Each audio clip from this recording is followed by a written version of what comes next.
ಓಂ ಶಾಂತಿ. ಇಂದಿನ ಪರಮಾತ್ಮನ ಮಹಾವಾಕ್ಯ ಮುರುಳಿ ದಿನಾಂಕ 11/9/2025. ಬಾಪ್ತಾದ ಮಧುಬನ. ಮಧುರ ಮಕ್ಕಳೇ, ನೀವೀಗ ಇಡೀ ಜಗತ್ತಿಗೆ ಸತ್ಯ ಮಿತ್ರರಾಗಿದ್ದೀರಾ.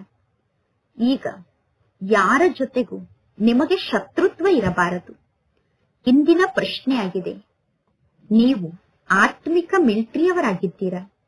ಆತ್ಮಿಕ ಮಿಲಿಟರಿಯವರಾದ ನಿಮಗೆ ಪರಮಾತ್ಮ ತಂದೆಯ ಮೂಲಕ ಯಾವ ಆದೇಶ ಸಿಕ್ಕಿದೆ, ಆ ಆದೇಶವನ್ನು ನೀವು ಕಾರ್ಯರೂಪದಲ್ಲಿ ತರಬೇಕು. ಉತ್ತರ: ನೀವು ಸದಾ ಬ್ಯಾಡ್ಜ್ ಅನ್ನು ಧರಿಸಿಕೊಂಡಿರಬೇಕು ಎಂದು ನಿಮಗೆ ಆದೇಶ ಸಿಕ್ಕಿದೆ. ಬ್ಯಾಡ್ಜ್ ಅನ್ನು ನೋಡಿ ಇದು ಏನಾಗಿದೆ ಎಂದು ಯಾರಾದರೂ ಕೇಳುತ್ತಾರೆ.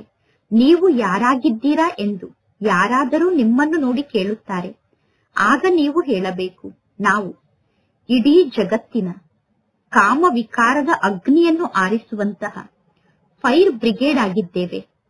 ಈ ಸಮಯದಲ್ಲಿ ಇಡೀ ಜಗತ್ತು ಕಾಮ ವಿಕಾರದ ಅಗ್ನಿಯಲ್ಲಿ ಹೊತ್ತಿಕೊಂಡು ಉರಿಯುತ್ತಿದೆ.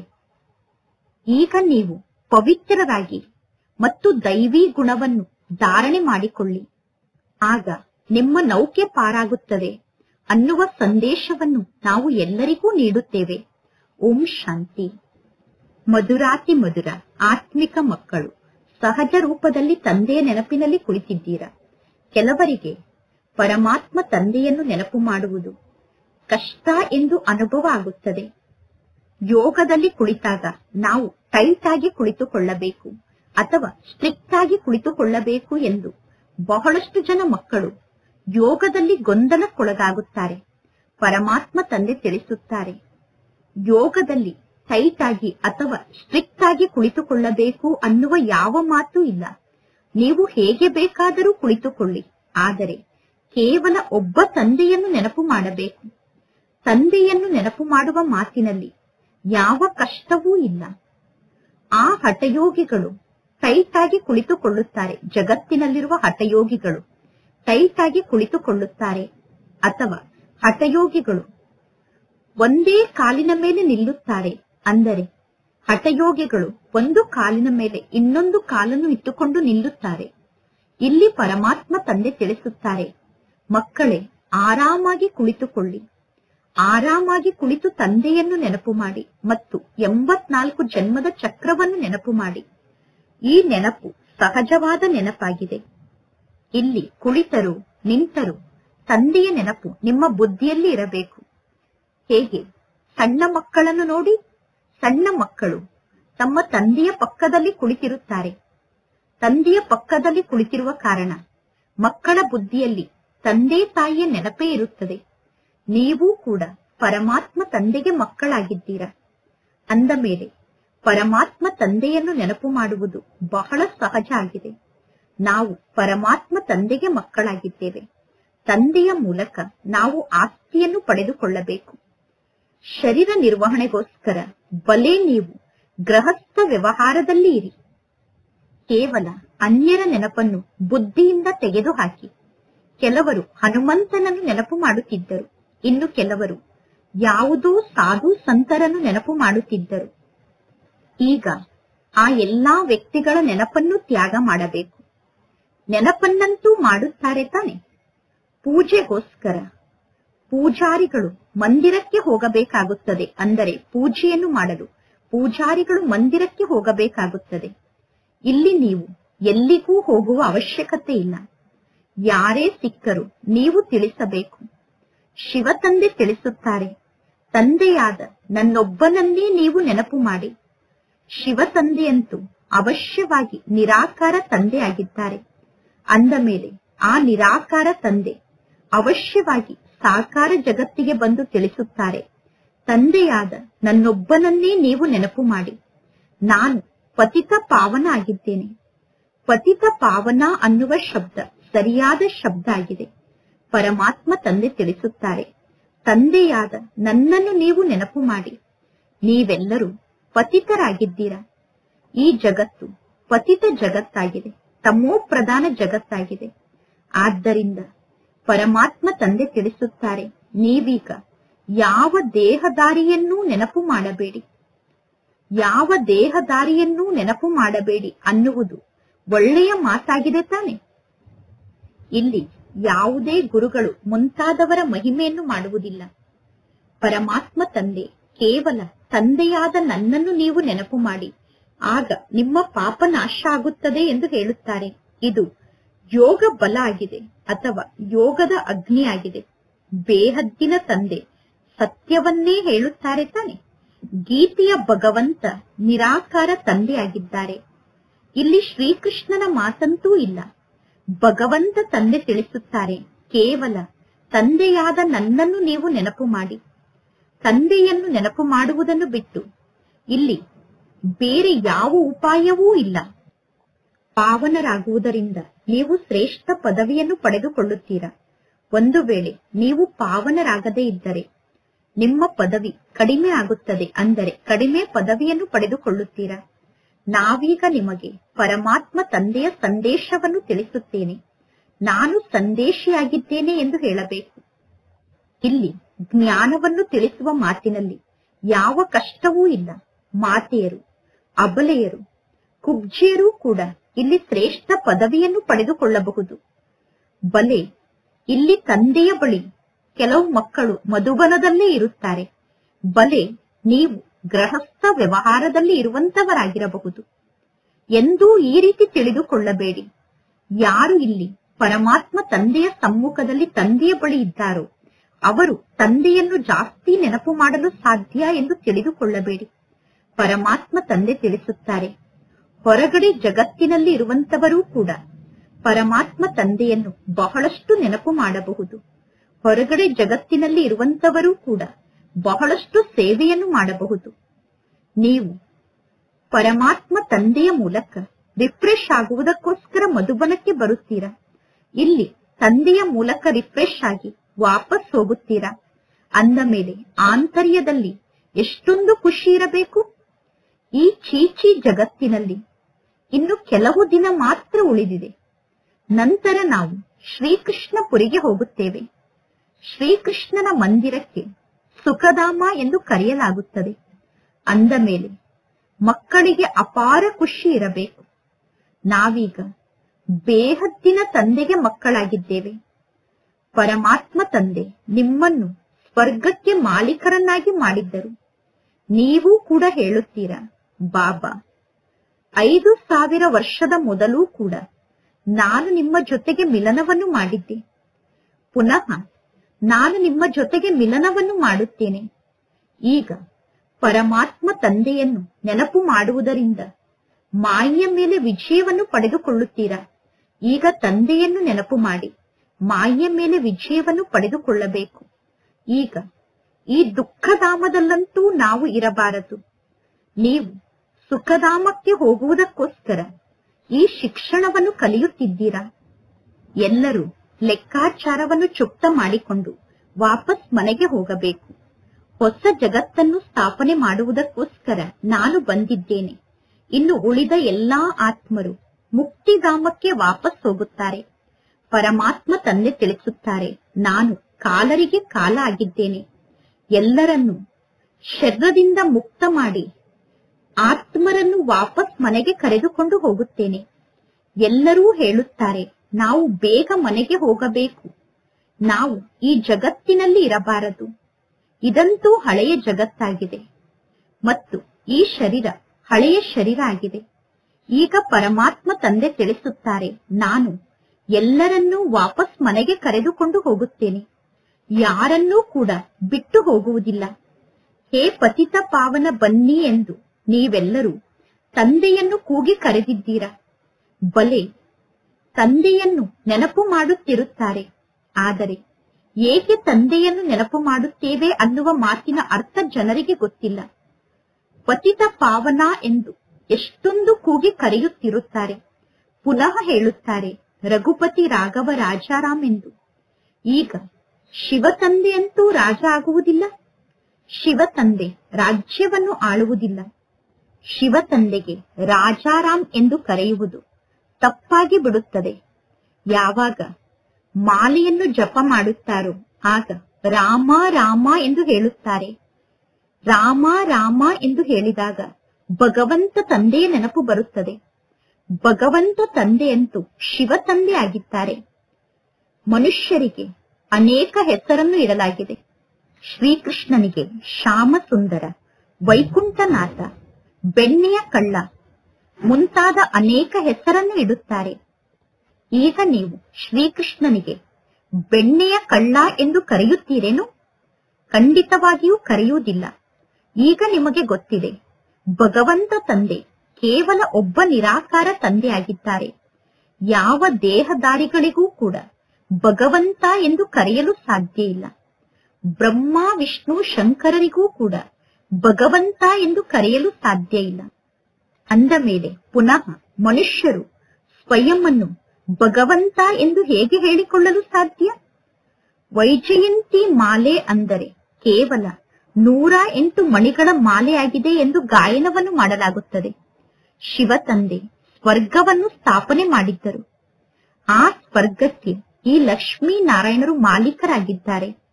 ಅಂದ ಮೇಲೆ ಅವಶ್ಯವಾಗಿ ಈ ಲಕ್ಷ್ಮೀ ನಾರಾಯಣರು ಹಿಂದಿನ ಜನ್ಮದಲ್ಲಿ ಪುರುಷಾರ್ಥವನ್ನು ಮಾಡಿರಬೇಕು. ಇದಕ್ಕೆ ಕಲಿಯುಗದ ಅಂತ್ಯ ಮತ್ತು ಸತ್ಯಯುಗದ ಆದಿಯ ಸಂಗಮ ಯುಗ ಎಂದು ಕರೆಯಲಾಗುತ್ತದೆ. ಇದು ಕಲ್ಪದ ಸಂಗಮ ಯುಗ ಆಗಿದೆ. ಮನುಷ್ಯರು ಪುನಃ ಯುಗ ಯುಗದಲ್ಲಿ ಪರಮಾತ್ಮ ತಂದೆ ಬರುತ್ತಾರೆ ಎಂದು ಹೇಳಿಬಿಡುತ್ತಾರೆ. ಪರಮಾತ್ಮ ತಂದೆ ಅವತರಿತ ಆಗುತ್ತಾರೆ ಅನ್ನುವ ಮಾತನ್ನು ಮರೆತು ಪರಮಾತ್ಮ ತಂದೆ ಕಲ್ಲಿನಲ್ಲಿ ಇದ್ದಾರೆ, ಮಣ್ಣಿನಲ್ಲಿ ಇದ್ದಾರೆ, ಕಣಕಣದಲ್ಲೂ ಪರಮಾತ್ಮ ಇದ್ದಾರೆ ಎಂದು ಹೇಳಿಬಿಡುತ್ತಾರೆ. ಈ ರೀತಿ ಹೇಳುವುದು ಕೂಡ ನಾಟಕದಲ್ಲಿ ಫಿಕ್ಸ್ ಆಗಿದೆ. ಮೊದಲು ಎಷ್ಟೆಲ್ಲಾ ಮಾತು ನಡೆದು ಹೋಗಿದೆಯೋ ಅದಕ್ಕೆ ನಾಟಕ ಎಂದು ಕರೆಯಲಾಗುತ್ತದೆ. ಯಾರ ಜೊತೆಗಾದರೂ ಜಗಳ ಆದರೆ ಆ ಜಗಳದ ಸಮಯ ಪಾಸ್ ಆಯಿತು ಅಂದ ಮೇಲೆ ಆ ಜಗಳದ ಮಾತಿನ ಬಗ್ಗೆ ಚಿಂತನೆಯನ್ನು ಮಾಡಬಾರದು. ಒಳ್ಳೆಯದು, ಯಾರಾದರೂ ಕಡಿಮೆ ಮಾತನ್ನು ಮಾತನಾಡಿದರೆ ಅಥವಾ ಜಾಸ್ತಿ ಮಾತನ್ನು ಮಾತನಾಡಿದರೆ ನೀವು ಅದನ್ನು ಮರೆತು ಬಿಡಿ. ಕಲ್ಪದ ಮೊದಲು ಕೂಡ ಇವರು ಇದೇ ರೀತಿ ಮಾತನಾಡಿದ್ದರು. ಯಾರಾದರೂ ಉಲ್ಟಾ ಸುಲ್ಟಾ ಮಾತಾಡಿರುವುದನ್ನು ನೀವು ನೆನಪಿನಲ್ಲಿ ಇಟ್ಟುಕೊಂಡರೆ ಪುನಃ ನೀವು ಅವರ ಬಗ್ಗೆ ಸಿಟ್ಟನ್ನು ಮಾಡಿಕೊಳ್ಳುತ್ತೀರಾ, ಅವರ ಜೊತೆಗೆ ಜಗಳವನ್ನು ಆಡುತ್ತೀರಾ. ಅಂತಹ ಮಾತನ್ನು ಪುನಃ ಎಂದೂ ಮಾತನಾಡಬೇಡಿ. ಯಾವುದು ತಪ್ಪು ಮಾತಾಗಿದೆಯೋ ಅಂತಹ ಮಾತನ್ನು ಎಂದೂ ಮಾತನಾಡಬೇಡಿ. ಈಗ ಮಕ್ಕಳಾದ ನೀವು ಪರಮಾತ್ಮ ತಂದೆಯ ಸೇವೆಯನ್ನು ಮಾಡಬೇಕು. ಸೇವೆಯಲ್ಲಿ ಯಾವುದೇ ಪ್ರಕಾರದ ವಿಘ್ನ ಬರಬಾರದು. ಸೇವೆಯಲ್ಲಿ ಎಂದು ಸ್ವಯಂನ ವೀಕ್ನೆಸ್ ಅನ್ನು ತೋರಿಸಬಾರದು, ದುರ್ಬಲತೆಯನ್ನು ತೋರಿಸಬಾರದು. ಅಂದರೆ ಸೇವೆಯನ್ನು ಮಾಡುವ ಶಕ್ತಿ ನನಗೆ ಇಲ್ಲ ಎಂದು ಎಂದೂ ಹೇಳಬಾರದು. ಇದು ಶಿವ ತಂದೆಯ ಸೇವೆ ಆಗಿದೆ. ಈಶ್ವರನ ಸೇವೆಯನ್ನು ಮಾಡುವ ಮಾತಿನಲ್ಲಿ ಎಂದು ನನ್ನಿಂದ ಈ ಸೇವೆ ಆಗುವುದಿಲ್ಲ, ನಾನು ಈ ಸೇವೆಯನ್ನು ಮಾಡಲು ಸಾಧ್ಯ ಇಲ್ಲ ಎಂದು ಹೇಳಬಾರದು. ಇಲ್ಲದಿದ್ದರೆ ನಿಮ್ಮ ಪದವಿಯನ್ನು ನೀವೇ ಭ್ರಷ್ಟ ಮಾಡಿಕೊಳ್ಳುತ್ತೀರಾ.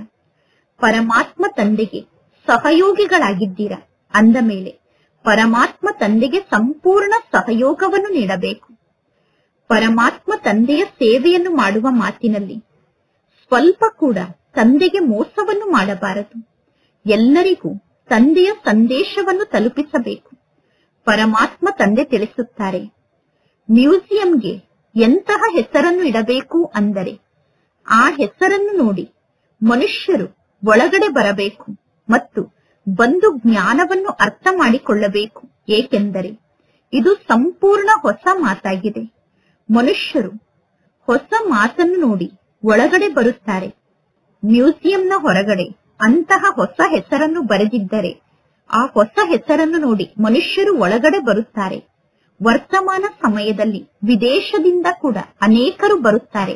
ಭಾರತದ ಪ್ರಾಚೀನ ಯೋಗವನ್ನು ಕಲಿಯುವುದಕ್ಕೋಸ್ಕರ ಅನೇಕರು ವಿದೇಶದಿಂದ ಬರುತ್ತಾರೆ. ಈಗ ಪ್ರಾಚೀನ ಅಂದರೆ ಬಹಳಷ್ಟು ಹಳೆಯದಾದ ಯೋಗ ಆಗಿದೆ. ಆ ಯೋಗವನ್ನು ಭಗವಂತ ತಂದೆ ಕಲಿಸಿರಬೇಕು. ಆ ಯೋಗವನ್ನು ತಂದೆ ಕಲಿಸಿ 5000 ವರ್ಷ ಆಗಿದೆ. ಸತ್ಯುಗ ಮತ್ತು ತ್ರೇತಾಯುಗದಲ್ಲಿ ಈ ಯೋಗ ಇರುವುದಿಲ್ಲ. ಯಾರು ಯೋಗವನ್ನು ಕಲಿಸಿದರೋ ಅವರಂತೂ ಹೊರಟು ಹೋದರು. ನಂತರ ಪುನಃ ಯಾವಾಗ 5000 ವರ್ಷದ ನಂತರ ತಂದೆ ಬರುತ್ತಾರೋ ಆಗ ರಾಜಯೋಗವನ್ನು ಕಲಿಸುತ್ತಾರೆ. ಪ್ರಾಚೀನ ಅಂದರೆ 5000 ವರ್ಷದ ಮೊದಲು ಕೂಡ ಭಗವಂತ ತಂದೆ ಯೋಗವನ್ನು ಕಲಿಸಿದ್ದರು. ಅದೇ ಭಗವಂತ ತಂದೆ ಪುನಃ ಸಂಗಮ ಯುಗದಲ್ಲಿ ಬಂದು ರಾಜಯೋಗವನ್ನು ಕಲಿಸುತ್ತಾರೆ. ಆ ಯೋಗದ ಮೂಲಕ ನೀವು ಪಾವನ ಆಗಬಹುದು. ಈ ಸಮಯದಲ್ಲಿ ತತ್ವ ಕೂಡ ತಮೋ ಪ್ರಧಾನ ಆಗಿದೆ. ನೀರು ಕೂಡ ಎಷ್ಟೊಂದು ನಷ್ಟವನ್ನು ಮಾಡುತ್ತದೆ.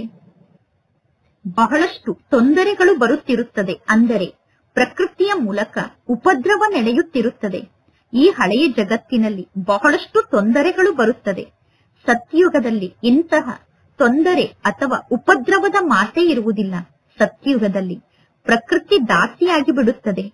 ಈ ಸಮಯದಲ್ಲಿ ಪ್ರಕೃತಿ ಶತ್ರುವಾಗಿ ದುಃಖವನ್ನು ನೀಡುತ್ತದೆ. ಈ ಲಕ್ಷ್ಮೀನಾರಾಯಣರ ರಾಜ್ಯದಲ್ಲಿ ದುಃಖದ ಮಾತೇ ಇರಲಿಲ್ಲ. ಲಕ್ಷ್ಮೀನಾರಾಯಣರ ರಾಜ್ಯ ಇದ್ದಾಗ ಸತ್ಯುಗ ಇತ್ತು. ಈಗ ಪುನಃ ಆ ಸತ್ಯುಗ ಸ್ಥಾಪನೆ ಆಗುತ್ತಾ ಇದೆ. ಪರಮಾತ್ಮ ತಂದೆ ಪ್ರಾಚೀನ ರಾಜಯೋಗವನ್ನು ಕಲಿಸುತ್ತಿದ್ದಾರೆ. 5000 ವರ್ಷದ ನಂತರ ಪುನಃ ಈ ಯೋಗವನ್ನು ಕಲಿಸುತ್ತಾರೆ. ಯಾರಿಗೆ ಯಾವ ಪಾತ್ರ ಸಿಕ್ಕಿದೆಯೋ ಅವರು ಅದೇ ಪಾತ್ರವನ್ನು ಅಭಿನಯ ಮಾಡುತ್ತಾರೆ. ಬೇಹದ್ದಿನ ತಂದೆ ಕೂಡ ಪಾತ್ರವನ್ನು ಅಭಿನಯ ಮಾಡುತ್ತಿದ್ದಾರೆ. ಪರಮಾತ್ಮ ತಂದೆ ತಿಳಿಸುತ್ತಾರೆ, ನಾನು ಈ ಬ್ರಹ್ಮನ ತನುವಿನಲ್ಲಿ ಪ್ರವೇಶವನ್ನು ಮಾಡಿದ್ದೇನೆ. ಈ ಬ್ರಹ್ಮನ ತನುವಿನಲ್ಲಿ ನಾನು ಪ್ರವೇಶವನ್ನು ಮಾಡಿ ಸ್ಥಾಪನೆಯ ಕಾರ್ಯವನ್ನು ಮುಗಿಸಿ ವಾಪಸ್ ಮನೆಗೆ ಹೋಗುತ್ತೇನೆ. ಹಾಹಾಕಾರದ ನಂತರ ಪುನಃ ಜೈ ಜೈಕಾರ ಆಗುತ್ತದೆ. ಹಳೆಯ ಜಗತ್ತು ಸಮಾಪ್ತಿಯಾಗುತ್ತದೆ. ಮೊದಲು ಈ ಲಕ್ಷ್ಮೀನಾರಾಯಣರ ರಾಜ್ಯ ಇತ್ತು. ಲಕ್ಷ್ಮೀನಾರಾಯಣರ ರಾಜ್ಯ ಇದ್ದಾಗ ಹಳೆಯ ಜಗತ್ತು ಇರಲಿಲ್ಲ. ಇದು 5000 ವರ್ಷದ ಮಾತಾಗಿದೆ. ಇದು ಲಕ್ಷಾಂತರ ವರ್ಷದ ಮಾತಾಗಲು ಸಾಧ್ಯ ಇಲ್ಲ. ಅಂದ ಮೇಲೆ ಪರಮಾತ್ಮ ತಂದೆ ತಿಳಿಸುತ್ತಾರೆ, ಈಗ ಈ ಎಲ್ಲಾ ಮಾತನ್ನು ಬಿಟ್ಟು ಸೇವೆಯಲ್ಲಿ ತೊಡಗಿಬಿಡಿ. ಸ್ವಯಂನ ಕಲ್ಯಾಣವನ್ನು ಮಾಡಿಕೊಳ್ಳುವುದಕ್ಕೋಸ್ಕರ ಸೇವೆಯನ್ನು ಮಾಡಿ ಎಂದು ಮುನಿಸಿಕೊಂಡು ಸೇವೆಯಲ್ಲಿ ತಂದೆಗೆ ಮೋಸವನ್ನು ಮಾಡಬಾರದು. ಇದು ಈಶ್ವರಿಯ ಸೇವೆ ಆಗಿದೆ. ಮಾಯೆಯ ಬಿರುಗಾಳಿ ಕೂಡ ಬಹಳಷ್ಟು ಬರುತ್ತದೆ. ಆದರೆ ಪರಮಾತ್ಮ ತಂದೆಯ ಸೇವೆಯಲ್ಲಿ ತಂದೆಗೆ ಮೋಸವನ್ನು ಮಾಡಬಾರದು. ಅಂದರೆ ಈಶ್ವರಿಯ ಸೇವೆಯಲ್ಲಿ ತಂದೆಗೆ ಮೋಸವನ್ನು ಮಾಡಬಾರದು. ಪರಮಾತ್ಮ ತಂದೆ ಸೇವೆಗೋಸ್ಕರ ಮಕ್ಕಳಿಗೆ ಆದೇಶವನ್ನು ನೀಡುತ್ತಿರುತ್ತಾರೆ. ನಿಮ್ಮ ಮಿತ್ರ ಸಂಬಂಧಿಗಳು ಮುಂತಾದ ಯಾರೆಲ್ಲಾ ವ್ಯಕ್ತಿಗಳು ಇಲ್ಲಿಗೆ ಬರುತ್ತಾರೋ ಅವರೆಲ್ಲರಿಗೂ ನೀವು ಸತ್ಯ ಮಿತ್ರರಾಗಿದ್ದೀರಾ. ನೀವು ಬ್ರಹ್ಮ ಕುಮಾರ್ ಬ್ರಹ್ಮ ಕುಮಾರಿಯರು. ಬ್ರಹ್ಮ ಕುಮಾರ್ ಬ್ರಹ್ಮ ಕುಮಾರಿಯರಾದ ನೀವು ಇಡೀ ಜಗತ್ತಿಗೆ ಮಿತ್ರರಾಗಿದ್ದೀರಾ. ಏಕೆಂದರೆ ನೀವು ಪರಮಾತ್ಮ ತಂದೆಗೆ ಸಹಯೋಗಿಗಳಾಗಿದ್ದೀರಾ. ಮಿತ್ರರಾದ ನಿಮ್ಮಲ್ಲಿ ಯಾರ ಬಗ್ಗೆಯೂ ಶತ್ರುತ್ವದ ಭಾವನೆ ಇರಬಾರದು. ಶತ್ರುತ್ವದ ಅಂತಹ ಯಾವುದಾದರೂ ಮಾತು ಹುಟ್ಟಿಕೊಂಡರೂ ಕೂಡ ನೀವು ಹೇಳಬೇಕು, ಶಿವತಂದೆಯನ್ನು ನೆನಪು ಮಾಡಿ. ಶಿವತಂದೆಯ ಶ್ರೀಮತದಂತೆ ನೀವು ನಡೆಯಬೇಕು. ಇಲ್ಲದಿದ್ದರೆ ನಿಮಗೆ ನೀವೇ ನಷ್ಟವನ್ನು ಮಾಡಿಕೊಳ್ಳುತ್ತೀರಾ. ನೀವು ಟ್ರೈನ್ನಲ್ಲಿ ಕುಳಿತಿರುತ್ತೀರಾ. ಟ್ರೈನ್ನಲ್ಲಿ ನೀವೆಲ್ಲರೂ ಫ್ರೀಯಾಗಿ ಇದ್ದೀರಾ. ಟ್ರೈನ್ನಲ್ಲಿ ಸೇವೆಯನ್ನು ಮಾಡಲು ನಿಮಗೆ ಒಳ್ಳೆಯ ಅವಕಾಶ ಇದೆ. ಈ ಬ್ಯಾಡ್ಜ್ ಬಹಳ ಒಳ್ಳೆಯ ವಸ್ತು ಆಗಿದೆ. ಪ್ರತಿಯೊಬ್ಬರು ಬ್ಯಾಡ್ಜ್ ಅನ್ನು ಧರಿಸಿಕೊಂಡಿರಬೇಕು. ಬ್ಯಾಡ್ಜ್ ಅನ್ನು ನೋಡಿ ಕೆಲವರು ಕೇಳುತ್ತಾರೆ, ನೀವು ಯಾರಾಗಿದ್ದೀರಾ ಎಂದು. ಆಗ ನೀವು ಹೇಳಬೇಕು, ನಾವು ಫೈರ್ ಬ್ರಿಗೇಡ್ ಆಗಿದ್ದೇವೆ, ಅಂದರೆ ಅಗ್ನಿಶಾಮಕ ದಳದವರಾಗಿದ್ದೇವೆ. ಹೇಗೆ ಜಗತ್ತಿನಲ್ಲಿ ಅಗ್ನಿಶಾಮಕ ದಳದ ಫೈರ್ ಬ್ರಿಗೇಡ್ ಇರುತ್ತಾರೆ, ಅವರು ಸ್ಥೂಲ ಬೆಂಕಿಯನ್ನು ಆರಿಸುವಂತಹ ಅಗ್ನಿಶಾಮಕ ದಳದವರಾಗಿರುತ್ತಾರೆ. ಅಂದ ಮೇಲೆ ಈ ಸಮಯದಲ್ಲಿ ಇಡೀ ಜಗತ್ತೇ ಕಾಮ ವಿಕಾರದ ಅಗ್ನಿಯಿಂದ ಸುಟ್ಟು ಹೋಗುತ್ತಿದೆ. ಈಗ ಪರಮಾತ್ಮ ತಂದೆ ತಿಳಿಸುತ್ತಾರೆ, ಕಾಮ ಅನ್ನುವ ಮಹಾಶತ್ರುವಿನ ಮೇಲೆ ವಿಜಯವನ್ನು ಪಡೆದುಕೊಳ್ಳಿ. ಪರಮಾತ್ಮ ತಂದೆಯನ್ನು ನೆನಪು ಮಾಡಿ ಪವಿತ್ರರಾಗಿ ದೈವಿ ಗುಣವನ್ನು ಧಾರಣೆ ಮಾಡಿಕೊಳ್ಳಿ. ಆಗ ನಿಮ್ಮ ನೌಕೆ ಪಾರಾಗುತ್ತದೆ. ಈ ಬ್ಯಾಡ್ಜ್ ಶ್ರೀಮತದ ಆಧಾರದಿಂದ ನಿರ್ಮಾಣ ಆಗಿದೆ.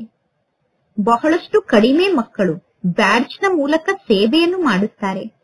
ಪರಮಾತ್ಮ ತಂದೆ ಮುರುಳಿಯಲ್ಲಿ ಎಷ್ಟೊಂದು ಜ್ಞಾನದ ಮಾತನ್ನು ತಿಳಿಸುತ್ತಿರುತ್ತಾರೆ. ಪ್ರತಿಯೊಬ್ಬ ಬ್ರಾಹ್ಮಣರ ಬಳಿ ಈ ಬ್ಯಾಡ್ಜ್ ಇರಬೇಕು. ಯಾರೇ ಸಿಕ್ಕರು ಈ ಬ್ಯಾಡ್ಜ್ನ ಬಗ್ಗೆ ನೀವು ಅವರಿಗೆ ತಿಳಿಸಬೇಕು. ಇವರು ಶಿವತಂದೆ ಆಗಿದ್ದಾರೆ. ಶಿವತಂದೆಯನ್ನು ನೀವು ನೆನಪು ಮಾಡಿ. ಸಾಕಾರದಲ್ಲಿರುವ ಬ್ರಹ್ಮ ತಂದೆಯ ಬಗ್ಗೆ ನಾವು ಮಹಿಮೆಯನ್ನು ಮಾಡುವುದಿಲ್ಲ. ಸರ್ವರ ಸದ್ಗತಿದಾತ ಒಬ್ಬ ನಿರಾಕಾರ ಶಿವ ತಂದೆ ಆಗಿದ್ದಾರೆ. ಆ ಒಬ್ಬ ನಿರಾಕಾರ ತಂದೆಯನ್ನೇ ನೆನಪು ಮಾಡಬೇಕು. ನೆನಪಿನ ಶಕ್ತಿಯ ಮೂಲಕ ನಿಮ್ಮ ಪಾಪ ನಾಶ ಆಗುತ್ತದೆ. ನಂತರ ಪುನಃ ಅಂತಮತಿ ಸೋಗತಿ ಆಗುತ್ತದೆ. ಅಂದರೆ ಅಂತಿಮ ಸಮಯದಲ್ಲಿ ಪರಮಾತ್ಮ ತಂದೆಯ ನೆನಪಿನಲ್ಲಿ ಶರೀರವನ್ನು ತ್ಯಾಗ ಮಾಡಿದರೆ ಶ್ರೇಷ್ಠ ಗತಿ ಪ್ರಾಪ್ತಿಯಾಗುತ್ತದೆ ಮತ್ತು ದುಃಖದ ಜಗತ್ತಿನಿಂದ ನೀವು ಮುಕ್ತ ಆಗುತ್ತೀರಾ. ನಂತರ ನೀವು ವಿಷ್ಣುಪುರಿಯಲ್ಲಿ ಬರುತ್ತೀರಾ.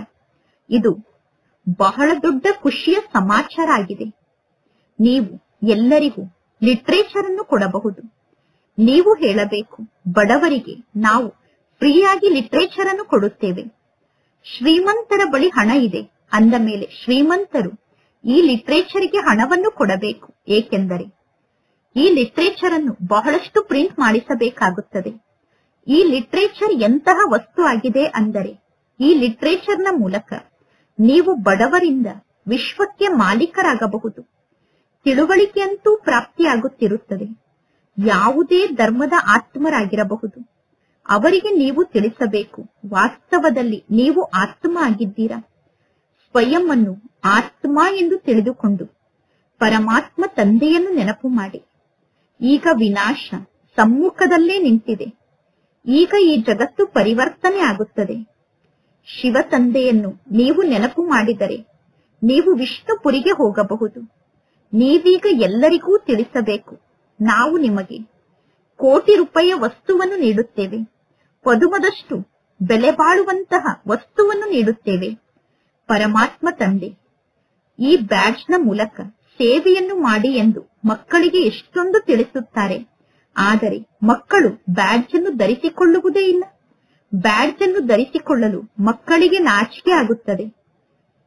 ಯಾವ ಬ್ರಾಹ್ಮಣಿಯರು ಪಾರ್ಟಿಯನ್ನು ಮಧುಬನಕ್ಕೆ ಕರೆದುಕೊಂಡು ಬರುತ್ತೀರೋ ಆಗ ನೀವು ಅವಶ್ಯವಾಗಿ ಬ್ಯಾಡ್ಜ್ ಅನ್ನು ಹಾಕಿಕೊಂಡಿರಬೇಕು. ಅಥವಾ ಬ್ರಾಹ್ಮಣಿಯರಾದ ನೀವು ಒಂಟಿಯಾಗಿ ಯಾವುದಾದರೂ ಆಫೀಸಿಗೆ ಹೋಗುತ್ತೀರಾ ಅಂದ ಮೇಲೆ ಅವಶ್ಯವಾಗಿ ಬ್ಯಾಡ್ಜ್ ಅನ್ನು ಧರಿಸಿಕೊಂಡಿರಬೇಕು. ಆ ಬ್ಯಾಡ್ಜ್ನ ಮೂಲಕ ನೀವು ಅನ್ಯರಿಗೆ ಜ್ಞಾನವನ್ನು ತಿಳಿಸಿದರೆ ಅವರು ಬಹಳಷ್ಟು ಖುಷಿ ಪಡುತ್ತಾರೆ. ನೀವು ಅವರಿಗೆ ತಿಳಿಸಬೇಕು, ನಾವು ಒಬ್ಬ ಶಿವತಂದೆಯ ಮಾತನ್ನೇ ಸ್ವೀಕಾರ ಮಾಡುತ್ತೇವೆ. ಆ ಶಿವತಂದೆ ಸರ್ವರಿಗೂ ಸುಖ ಶಾಂತಿಯನ್ನು ನೀಡುವಂತಹ ತಂದೆ ಆಗಿದ್ದಾರೆ. ಆ ತಂದೆಯನ್ನು ನೀವು ನೆನಪು ಮಾಡಿ. ಪತಿತ ಆತ್ಮರು ವಾಪಸ್ ಮನೆಗೆ ಹೋಗಲು ಸಾಧ್ಯ ಇಲ್ಲ. ಈಗ ಈ ಹಳೆಯ ಜಗತ್ತು ಪರಿವರ್ತನೆ ಆಗುತ್ತಿದೆ. ಈ ರೀತಿ ನೀವು ದಾರಿಯಲ್ಲಿ ಸೇವೆಯನ್ನು ಮಾಡುತ್ತಾ ಬರಬೇಕು. ಅಂದರೆ ಟ್ರೈನ್ನಲ್ಲಿ ಬರುವಾಗ ಮಾರ್ಗದಲ್ಲಿ ಈ ರೀತಿ ಸೇವೆಯನ್ನು ಮಾಡಬೇಕು. ಆಗ ನಿಮ್ಮ ಹೆಸರು ಬಹಳಷ್ಟು ಪ್ರಸಿದ್ಧ ಆಗುತ್ತದೆ. ತಂದೆ ತಿಳಿದುಕೊಳ್ಳುತ್ತಾರೆ, ಮಕ್ಕಳಿಗೆ ಬ್ಯಾಡ್ಜ್ ಅನ್ನು ಧರಿಸಿಕೊಳ್ಳಲು ನಾಚಿಕೆ ಆಗುತ್ತದೆ. ಆದ್ದರಿಂದ ಬ್ಯಾಡ್ಜ್ ಅನ್ನು ಧರಿಸಿಕೊಂಡು ಮಕ್ಕಳು ಸೇವೆಯನ್ನು ಮಾಡುವುದಿಲ್ಲ. ಒಂದನೆಯದು ಬ್ಯಾಡ್ಜ್ ಆಗಿದೆ. ಇನ್ನು ಎರಡನೆಯದು ಏಣಿಯ ಚಿತ್ರ ಅಥವಾ ತ್ರಿಮೂರ್ತಿಯ ಚಿತ್ರ ಅಥವಾ ಸೃಷ್ಟಿ ಚಕ್ರದ ಚಿತ್ರ ಅಥವಾ ಕಲ್ಪವೃಕ್ಷದ ಚಿತ್ರ ನಿಮ್ಮ ಜೊತೆಗೆ ಇರಬೇಕು. ನೀವು ಪರಸ್ಪರ ಕುಳಿತು ಒಬ್ಬರು ಇನ್ನೊಬ್ಬರಿಗೆ ಈ ಚಿತ್ರದ ಬಗ್ಗೆ ತಿಳಿಸಿ. ಆಗ ಅನೇಕರು ಇಲ್ಲಿ ಬಂದು ಸೇರುತ್ತಾರೆ. ಇಲ್ಲಿ ನೀವು ಯಾವ ಮಾತಿನ ಬಗ್ಗೆ ತಿಳಿಸುತ್ತಿದ್ದೀರಾ, ಇದು ಏನಾಗಿದೆ ಎಂದು ಅವರು ನಿಮ್ಮನ್ನು ನೋಡಿ ಪ್ರಶ್ನೆ ಮಾಡುತ್ತಾರೆ. ನೀವು ಹೇಳಬೇಕು, ಶಿವ ತಂದೆ ಈ ಬ್ರಹ್ಮ ತಂದೆಯ ತನುವಿನ ಮೂಲಕ ಹೊಸ ಜಗತ್ತನ್ನು ಸ್ಥಾಪನೆ ಮಾಡುತ್ತಿದ್ದಾರೆ. ಈಗ ಪರಮಾತ್ಮ ತಂದೆ ತಿಳಿಸುತ್ತಾರೆ, ತಂದೆಯಾದ ನನ್ನನ್ನು ನೀವು ನೆನಪು ಮಾಡಿ ಪವಿತ್ರರಾಗಿ. ಅಪವಿತ್ರರು ವಾಪಸ್ ಮನೆಗೆ ಹೋಗಲು ಸಾಧ್ಯ ಇಲ್ಲ. ನೀವೀಗ ಇಂತಹ ಮಧುರಾತಿ ಮಧುರ ಮಾತನ್ನು ಅನ್ಯರಿಗೆ ತಿಳಿಸಬೇಕು. ಆಗ ಎಲ್ಲರೂ ಖುಷಿಯಿಂದ ಈ ಜ್ಞಾನದ ಮಾತನ್ನು ಕೇಳುತ್ತಾರೆ. ಆದರೆ ಕೆಲವರ ಬುದ್ಧಿಯಲ್ಲಿ ಜ್ಞಾನ ಧಾರಣೆ ಆಗುವುದೇ ಇಲ್ಲ. ಸೆಂಟರ್ಗೆ ಕ್ಲಾಸ್ ಅನ್ನು ಕೇಳಲು ಹೋದಾಗಲೂ ಕೂಡ ಬ್ಯಾಡ್ಜ್ ಅನ್ನು ಧರಿಸಿಕೊಂಡಿರಬೇಕು. ಯಾವಾಗ ನೀವು ಸೆಂಟರ್ಗೆ ಹೋಗುತ್ತೀರೋ ಆಗಲೂ ಬ್ಯಾಡ್ಜ್ ಅನ್ನು ಧರಿಸಿಕೊಂಡಿರಬೇಕು. ಮಿಲಿಟರಿಯವರು ಸದಾ ಬ್ಯಾಡ್ಜ್ ಅನ್ನು ಧರಿಸಿಕೊಂಡಿರುತ್ತಾರೆ. ಮಿಲಿಟರಿಯವರಿಗೆ ಬ್ಯಾಡ್ಜ್ ಅನ್ನು ಧರಿಸಿಕೊಂಡು ಇರಲು ಎಂದಾದರೂ ನಾಚಿಕೆ ಆಗುತ್ತದೇನು? ಇಲ್ಲ, ಅವರು ಸದಾ ಬ್ಯಾಡ್ಜ್ ಅನ್ನು ಧರಿಸಿಕೊಂಡಿರುತ್ತಾರೆ. ಅದೇ ರೀತಿ ನೀವು ಕೂಡ ಆತ್ಮಿಕ ಮಿಲಿಟರಿಯವರಾಗಿದ್ದೀರಾ. ತಂದೆ ಸದಾ ಬ್ಯಾಡ್ಜ್ ಅನ್ನು ಧರಿಸಿಕೊಳ್ಳಿ ಎಂದು ನಿಮಗೆ ಆದೇಶವನ್ನು ನೀಡುತ್ತಾರೆ. ಆ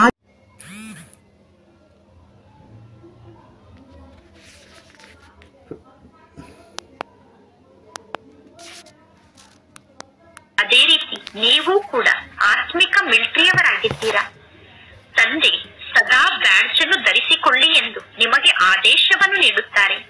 ಆದರೂ ಕೂಡ ನೀವು ಏಕೆ ತಂದೆಯ ಮಾತನ್ನು ಕಾರ್ಯರೂಪದಲ್ಲಿ ತರುವುದಿಲ್ಲ? ಸದಾ ಬ್ಯಾಡ್ಜ್ ಅನ್ನು ಧರಿಸಿಕೊಂಡಿದ್ದರೆ ಶಿವ ತಂದೆಯ ನೆನಪಿರುತ್ತದೆ. ನಾನು ಶಿವ ತಂದೆಗೆ ಮಗು ಆಗಿದ್ದೇನೆ ಎಂದು ನೆನಪಿರುತ್ತದೆ. ದಿನ ಪ್ರತಿದಿನ ಕಳೆದಂತೆ ಸೆಂಟರ್ಗಳು ತೆರೆಯುತ್ತಾ ಹೋಗುತ್ತದೆ. ಸೆಂಟರ್ಗಳು ತೆರೆದರೆ ಯಾರಾದರೂ ಒಬ್ಬರು ಜ್ಞಾನವನ್ನು ಕೇಳಲು ಬರುತ್ತಾರೆ.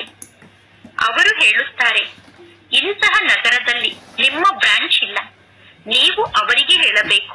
ಯಾರಾದರೂ ಬ್ರಾಂಚ್ ಅನ್ನು ತೆರೆಯಲು ವ್ಯವಸ್ಥೆಯನ್ನು ಮಾಡಿಕೊಟ್ಟರೆ, ಮನೆ ಮುಂತಾದದ್ದರ ವ್ಯವಸ್ಥೆಯನ್ನು ಮಾಡಿ ನಿಮಂತ್ರಣವನ್ನು ನೀಡಿದರೆ ನಾವು ಬಂದು ಸೇವೆಯನ್ನು ಮಾಡುತ್ತೇವೆ ಎಂದು. ಮಕ್ಕಳಲ್ಲಿ ಸಾಹಸ ಇದ್ದರೆ ಪರಮಾತ್ಮ ತಂದೆ ತಿಳಿಸುತ್ತಾರೆ, ಸೆಂಟರ್ ಅನ್ನು ತೆರೆಯಿರಿ, ಸೇವೆಯನ್ನು ಮಾಡಿ ಎಂದು. ಈ ಎಲ್ಲಾ ಸೆಂಟರ್ಗಳು ಶಿವ ತಂದೆಯ ಅಂಗಡಿಗಳಾಗಿದೆ. ಮಕ್ಕಳ ಮೂಲಕ ತಂದೆ ಈ ಸೆಂಟರ್ಗಳನ್ನು ನಡೆಸುತ್ತಿದ್ದಾರೆ. ಒಳ್ಳೆಯದು. ಮಧುರಾತಿ ಮಧುರ ಅಗಲಿ ಹೋಗಿ ಮರಳಿ ಸಿಕ್ಕಿರುವ ಮಕ್ಕಳ ಪ್ರತಿ ಮಾತ್ಪಿತಾ ಬಾಪ್ತಾದರವರ ನೆನಪು, ಪ್ರೀತಿ ಹಾಗೂ ಸುಪ್ರಭಾತ. ಆತ್ಮಿಕ ಮಕ್ಕಳಿಗೆ ಆತ್ಮಿಕ ತಂದೆಯ ನಮಸ್ತೆ. ಆತ್ಮಿಕ ತಂದೆಗೆ ಆತ್ಮಿಕ ಮಕ್ಕಳ ನೆನಪು, ಪ್ರೀತಿ ಹಾಗೂ ನಮಸ್ತೆ ನಮಸ್ತೆ ನಮಸ್ತೆ. ಧಾರಣೆಗೋಸ್ಕರ ಮುಖ್ಯ ಸಾರ. ಫಸ್ಟ್ ಪಾಯಿಂಟ್, ಎಂದೂ ಕೂಡ ಪರಸ್ಪರ ಮುನಿಸಿಕೊಂಡು ಸೇವೆಯಲ್ಲಿ ಮೋಸವನ್ನು ಮಾಡಬಾರದು. ಎಂದು ವಿಘ್ನ ರೂಪ ಆಗಬಾರದು. ನಿಮ್ಮ ವೀಕ್ನೆಸ್ ಅನ್ನು ತೋರಿಸಬಾರದು. ಅಂದರೆ ಸೇವೆಯನ್ನು ಮಾಡುವ ಶಕ್ತಿ ನನಗೆ ಇಲ್ಲ ಎಂದು ದುರ್ಬಲತೆಯನ್ನು ತೋರಿಸಬಾರದು. ಪರಮಾತ್ಮ ತಂದೆಗೆ ಸಂಪೂರ್ಣ ಸಹಯೋಗಿಗಳಾಗಬೇಕು. ಸೆಕೆಂಡ್ ಪಾಯಿಂಟ್, ಎಂದಾದರೂ ಯಾರ ಜೊತೆಗಾದರೂ ಜಗಳ ಆದರೆ ಆ ಜಗಳ ಮುಗಿದು ಹೋಗಿದೆ. ಆದ್ದರಿಂದ ಆ ಜಗಳದ ಬಗ್ಗೆ ಚಿಂತನೆಯನ್ನು ಮಾಡಬಾರದು. ಯಾರಾದರೂ ಹೆಚ್ಚು ಕಡಿಮೆ ಮಾತನಾಡಿದರೆ, ಉಲ್ಟಾ ಸುಲ್ಟಾ ಮಾತನ್ನು ಮಾತನಾಡಿದರೆ ಆ ಮಾತನ್ನು ಮರೆತು ಬಿಡಿ. ಕಲ್ಪದ ಮೊದಲು ಕೂಡ ಅವರು ಇದೇ ರೀತಿ ಮಾತನ್ನು ಮಾತನಾಡಿದ್ದರು. ಅವರು ಮಾತನಾಡಿರುವಂತಹ ಉಲ್ಟಾ ಸುಲ್ಟಾ ಮಾತನ್ನು ಎಂದೂ ಕೂಡ ಪುನಃ ನೀವು ಮಾತನಾಡಬೇಡಿ. ಇಂದಿನ ವರದಾನ ಆಗಿದೆ, ಶಾಂತಿಯ ದೂತಾಗಿ ಸರ್ವರಿಗೂ ಶಾಂತಿಯ ಸಂದೇಶವನ್ನು ನೀಡುವಂತಹ ಮಾಸ್ಟರ್ ಶಾಂತಿಯ ದಾತಾಗಿ, ಮಾಸ್ಟರ್ ಶಕ್ತಿಯ ದಾತಾಗಿ ಮಕ್ಕಳಾದ ನೀವು ಶಾಂತಿಯ ಸಂದೇಶವನ್ನು ನೀಡುವಂತಹ ಶಾಂತಿಯ ದೂತ ಆಗಿದ್ದೀರಾ. ನೀವು ಎಲ್ಲೇ ಇದ್ದರೂ ಸ್ವಯಂ ಅನ್ನು ಶಾಂತಿ ದೂತ ಎಂದು ತಿಳಿದುಕೊಳ್ಳಿ. ಶಾಂತಿಯ ದೂತ ಆಗಿದ್ದೀರಾ. ಶಾಂತಿಯ ಸಂದೇಶವನ್ನು ನೀಡುವಂತವರಾಗಿದ್ದೀರಾ. ನಾನು ಶಾಂತಿಯ ದೂತ ಎಂದು ತಿಳಿದುಕೊಂಡಾಗ ಸ್ವಯಂ ಶಾಂತ ಸ್ವರೂಪ ಆತ್ಮರಾಗಿ ಇರುತ್ತೀರಾ, ಶಕ್ತಿಶಾಲಿಯಾಗಿ ಇರುತ್ತೀರಾ ಮತ್ತು ಅನ್ಯರಿಗೂ ಕೂಡ ಶಾಂತಿಯನ್ನು ನೀಡುತ್ತಿರುತ್ತೀರಾ. ಅವರು ಅಶಾಂತಿಯನ್ನು ನೀಡಲಿ, ನೀವು ಶಾಂತಿಯನ್ನು ನೀಡಿ. ಅನ್ಯರು ಅಶಾಂತಿಯನ್ನು ನೀಡಿದರೂ ಕೂಡ ನೀವು ಅವರಿಗೆ ಶಾಂತಿಯನ್ನು ನೀಡಿ. ಅವರು ಬೆಂಕಿಯನ್ನು ಹಚ್ಚಿದರೆ ನೀವು ನೀರನ್ನು ಹಾಕಿ. ಅಂದರೆ ಅವರು ಕ್ರೋಧದ ಬೆಂಕಿಯನ್ನು ಹಚ್ಚಿದರೆ ನೀವು ಶಾಂತಿಯ ನೀರನ್ನು ಹಾಕಿ. ಏಕೆಂದರೆ ಶಾಂತಿಯ ಸಂದೇಶವನ್ನು ನೀಡುವಂತಹ ಮಕ್ಕಳ ಕರ್ತವ್ಯ ಇದೇ ಆಗಿದೆ. ಮಾಸ್ಟರ್ ಶಾಂತಿಯ ದಾತ ಆದಂತಹ ಮಕ್ಕಳ ಕರ್ತವ್ಯ ಇದೇ ಆಗಿದೆ. ಮಾಸ್ಟರ್ ಶಕ್ತಿದಾತ ಆದಂತಹ ಮಕ್ಕಳ ಕರ್ತವ್ಯ ಇದೇ ಆಗಿದೆ. ಇಂದಿನ ಶ್ಲೋಗನ್ ಆಗಿದೆ, ಹೇಗೆ ಶಬ್ದದಲ್ಲಿ ಬರುವುದು ಸಹಜ ಎಂದು ಅನುಭವ ಆಗುತ್ತದೆಯೋ ಅದೇ ರೀತಿ ಶಬ್ದದಿಂದ ದೂರ ಆಗುವುದು ಕೂಡ ಸಹಜ ಎಂದು ಅನುಭವ ಆಗಬೇಕು. ಇಂದಿನ ಅವ್ಯಕ್ತ ಸೂಚನೆ ಆಗಿದೆ. ಈಗ ಆಸಕ್ತಿಯ ಅಗ್ನಿಯನ್ನು ಪ್ರಜ್ವಲಿತಗೊಳಿಸಿಕೊಂಡು ಯೋಗವನ್ನು ಜ್ವಾಲಾ ಸ್ವರೂಪದ ಯೋಗವನ್ನಾಗಿ ಮಾಡಿಕೊಳ್ಳಿ.